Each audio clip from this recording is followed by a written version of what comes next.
For this guitar is to only have 2 working humbuckers. So for the middle pickup, I took a cheap single coil and I pulled the magnet off the back of it.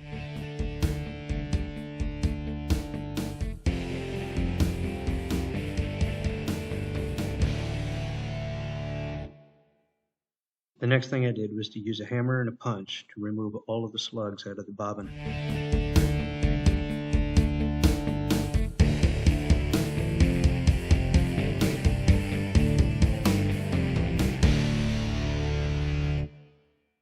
I got this alternating flasher from a company called Evan Designs. It has 3 red and 3 amber LEDs in it, and my plan is to put those in place of the holes in the pickup.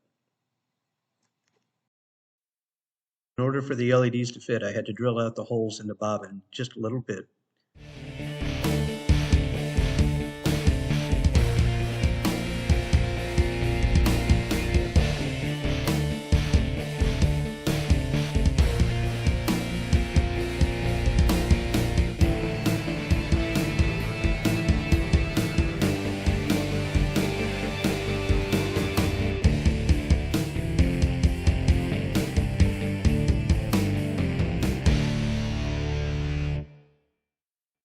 I'm going to try a couple of arrangements with the lights to see which flash pattern I like the best.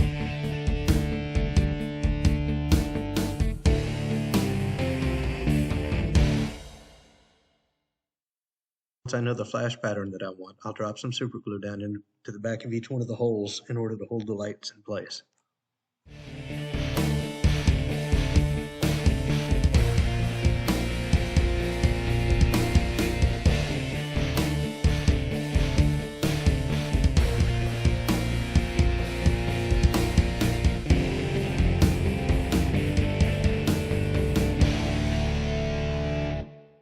I decided to go with an alternating flash pattern of red, gold, red, gold, red, gold, instead of 3 red and 3 gold.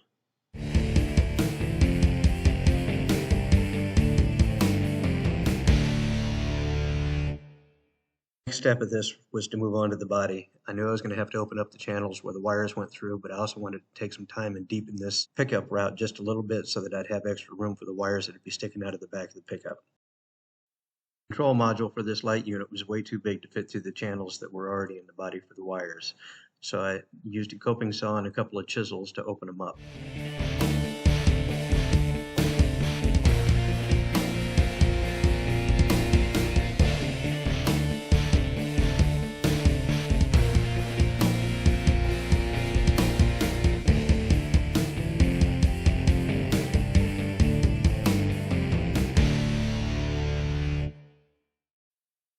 About an hour of working with the chisels and the saw, it was time to test and see if it fit.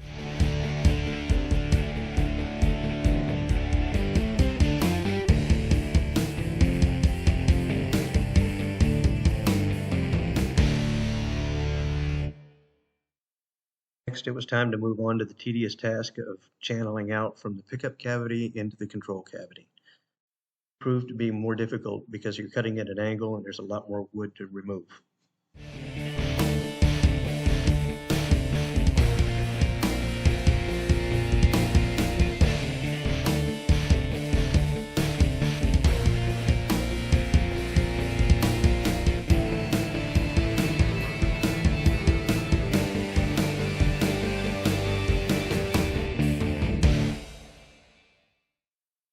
This took almost a couple hours before I was able to get the control module to almost fit it through the hole.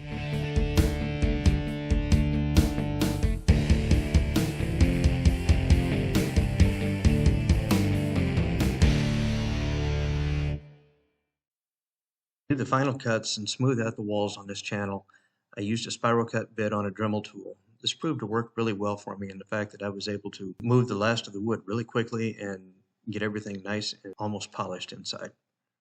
After a couple of hours of work removing a small amount of wood out of this body, I was finally able to get the control module into the control cavity where I'm going to be able to store it.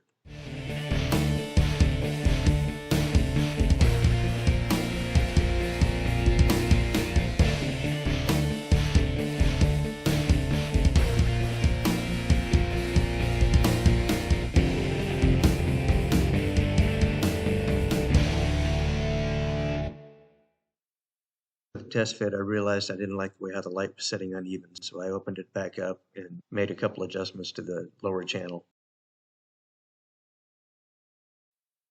While the interior carving and wood removal was done, I moved on to working on the surface of the body, making sure it was smooth. Here I'm using a little bit of Wonderfill just to fill in some of the small nicks and then fill in the grain before I start spraying more primer on this thing again.